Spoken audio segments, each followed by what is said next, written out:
Então a gente vai falar nesse vídeo de hoje como que as escolas católicas, elas de fato são um fruto da crise da igreja, né? E como que a gente pode pensar isso? Primeiro a gente precisa entender que houve esse movimento aí, aproximadamente 10 ou 15 anos atrás, de um crescimento do homeschooling, né? E o homeschooling, ele foi se desenvolvendo. Então a gente pega hoje dentro da estrutura católica de escola e a gente percebe que existe, por exemplo, aqueles pais que não colocam o aluno na escola, fazem o homeschooling com ele. Depois, um desenvolvimento, uma progressão disso, que são aqueles pais que se reúnem e com os seus filhos contratam um professor justamente para minimizar o custo, né? E aí fazer uma espécie de homeschooling também, mas um pouco mais amplo, como se fosse uma turma, né? Ali crianças da mesma idade, né? De uma maneira mais ampla, mas também ainda dentro da dinâmica do homeschooling. Fazem às vezes aulas online e encontram, né? Fazem encontro com os filhos ali 1 ou 2 vezes na semana para que haja também a convivência e fazem esse ensino um pouco mais direcionado. Depois, escalonando um pouco mais, a gente já passa para uma dinâmica em que há um espaço físico em que se ensina nas escolas católicas, né, ditas assim católicas, mas com o método de ensino moderno, ou seja, a criança vai estudar ali a geografia, química, física, matemática, da mesma maneira, ela vai ser preparada para um curso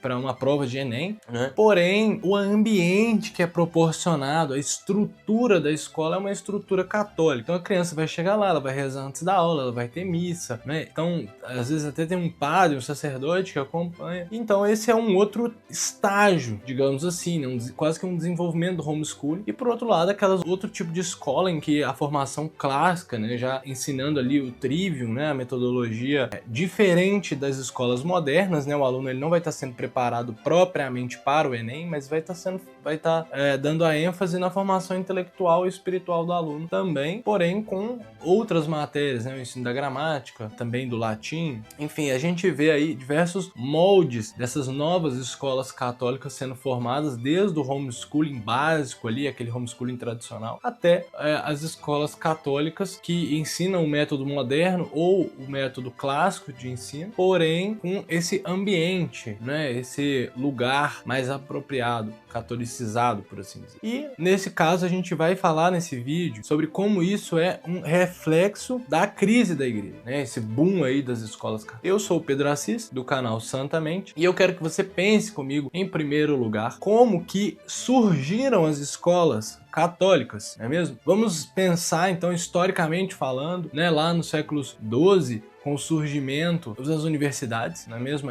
A igreja já fazendo esse trabalho de fundação das universidades, não é mesmo? Na França, na Itália, a Universidade de Bolonha, de Paris. Então ali a gente já começa a perceber uma estrutura mais apropriada para o ensino através das universidades. Depois a gente tem um desenvolvimento disso, por exemplo, como eram os seminários do século XVI, pela influência de São Carlos Borromeu, em que a igreja, pós-Concílio de Trento, percebeu a necessidade de estruturar melhor a formação do sacerdote, reunindo o clero num lugar para que esse estudo se tornasse mais eficaz e concentrasse o ensino nesses núcleos de educação chamados seminários. Então a gente vê a igreja sempre de fato se preocupando a partir da Idade Média principalmente, né? Claro que antes da Idade Média já existia essa formação, né, das pessoas, mas de uma maneira um pouco mais particular, um pouco mais privada, os aspectos de mentoria, né, ou tutoria, em que o jovem teria um tutor ou um mentor que o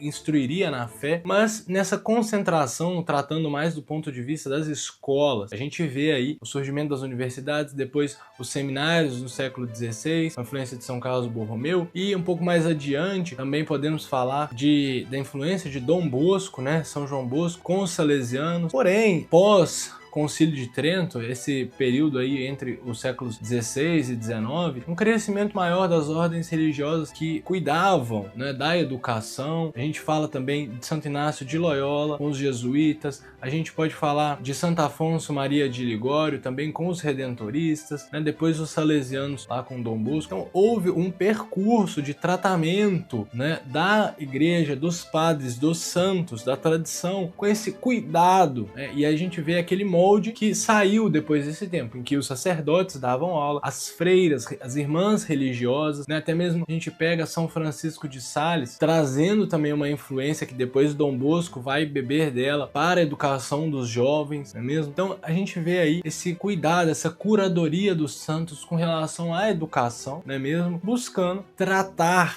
desse tema tão fundamental e aí colocando os sacerdotes, as freiras para darem aula, instruindo, né, os jovens na fé, seja aqueles jovens que vão ser leigos posteriormente ou que vão se tornar religiosos e irão para os seminários ou para a vida religiosa, os mosteiros, enfim. Então houve ali, de fato, esse caminho, né, esse cuidado, essa necessidade de se preocupar com o aspecto da educação. E aí, aquela escola tradicional que nós víamos os nossos pais, avós ou bisavós estudando, né, em que os sacerdotes davam aula, as irmãs religiosas, foi se dissolvendo, foi se diluindo. Tô fazendo essa breve passagem aqui pela história para a gente chegar no que a gente tem hoje. E o que aconteceu, principalmente nos anos 40, 50, uma maior comercialização da educação, né? A gente pode falar também de uma crise vocacional no clero, principalmente a crise pós-conciliar, com uma debandada enorme dos sacerdotes e das freiras religiosas. Então a falta de vocação também, como é que você vai botar uma freira para dar aula se você nem tem a freira, né? A freira saiu do convento, ou você não tem a vocação, você não tem pessoas capacitadas. Então ali a gente já percebe que a coisa começou a ficar difícil. Como é que a igreja vai cuidar da educação se a igreja não tem as pessoas necessárias para cuidarem da educação? E aí foi se terceirizando essa educação, foram se colocando os leigos para dar aula, os diretores das escolas foram se tornando leigos, e o que a gente viu acontecer, tanto os agostinianos, os salesianos, os maristas, né, diversas instituições da igreja, podemos dizer de uma maneira até delicada, colocaram os leigos errados para darem aula. Então ali, uma modernização do ensino, colocando pessoas inadequadas para o governo das escolas, tanto dentro de sala de aula, quanto ainda assim nos topos das escolas, não é? Os diretores, os coordenadores, influenciando a didática, influenciando o material escolar, influenciando a metodologia de ensino e inserindo ideologias modernas nas escolas. E aí o que aconteceu? Se as grandes instituições, os grandes nomes da igreja foram se tornando modernistas, foram se tornando relativistas em certo sentido, progressistas, por assim dizer, a gente vê que aconteceu, sem dúvida alguma, uma debandada tanto de fé quanto de desejo para que os filhos destes pais estudassem em umas escolas católicas, porque já de católicas não haviam nada, talvez uma outra freira caminhando pelo colégio de vez em quando, mas o ensino em si, nada, não é mesmo? Podemos dizer até mesmo de um ensino religioso ecumênico ou sincretista, e simplesmente perdeu o sentido. Para que eu vou colocar o meu filho num colégio salesiano, agostiniano, marista, se não tem nada de católico?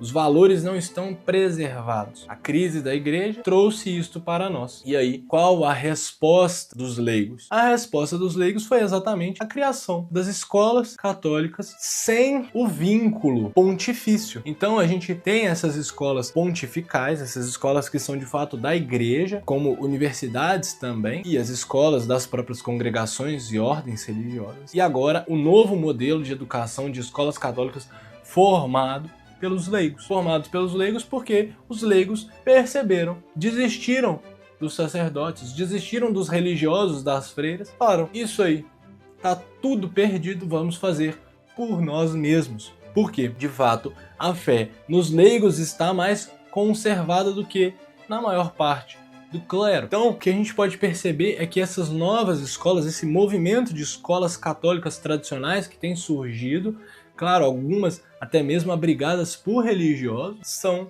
um fruto e um reflexo da crise da igreja. Como resposta, né? Como resposta da modernização, a busca pela tradição por parte dos leigos. E aí é curioso, a gente pode pensar, né, como que a influência até mesmo da modernização, da influência do Concílio Vaticano II é tão forte dentro da igreja que os leigos estão de fato assumindo os papéis que antes pertenciam aos religiosos, pertencia ao clero, às congregações e ordens. O adornamento foi tão forte que quase que de uma maneira quase que sem querer, os leigos se tornaram os proeminentes, tomaram a frente da educação, porque o clero está completamente defasado. E aí, da mesma maneira que se busca uma influência maior dos leigos no altar, busca-se uma influência maior dos leigos dentro da liturgia e dentro dos ministérios pastorais da igreja, assumiu-se a outra posição, quase que sem querer, dessa proeminência leiga